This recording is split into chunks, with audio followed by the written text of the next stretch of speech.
Good afternoon, Nader Goudarzi, Blue Cedar Capital, February the 8th. I'd like to share with you my thoughts about inflation, the US dollar, and various other topics that is on the mind of many investors.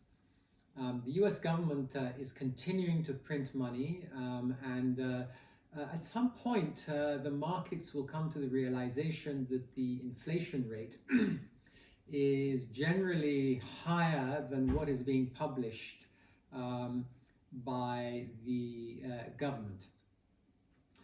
Inflation currently is running at 1.5%. The target rate of inflation is 2%.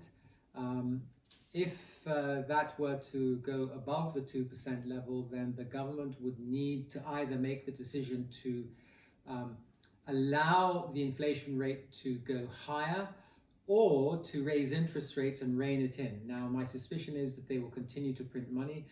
This year, the government needs to refinance some $13 to $14 trillion of debt. In which case, initially, the US dollar will probably strengthen, but eventually, I think this year, the US dollar will probably go down by 10% as the Fed nor the government wants a strong dollar as we speak. So from the point of view of the consequences for different asset classes, the price of gold, which has been floundering around the 1800 level for quite a while, will go to 2200 to 2500 this year. So gold will be a good place to have some part of the portfolio.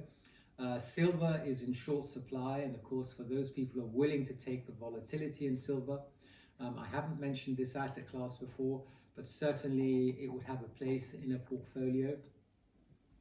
Elon Musk, I just heard today, has invested $1.5 billion in Bitcoin for some of the cash of Tesla, and Tesla will be accepting Bitcoin for the purchase of Tesla cars. It is a very historic moment. It's very important, albeit Elon Musk is very much a person who does things really the way he sees it, and generally most of the world sees things differently. Perhaps that is why he's so successful and so many people follow him.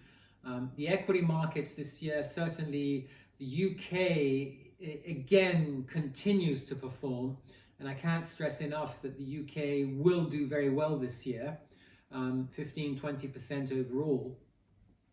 And the currency is very cheap right now, so foreign investors will seek the UK as being the cheapest market in the Western world to take advantage of the cheap currency plus the returns that they can achieve. Thank you for listening, and speak to you soon.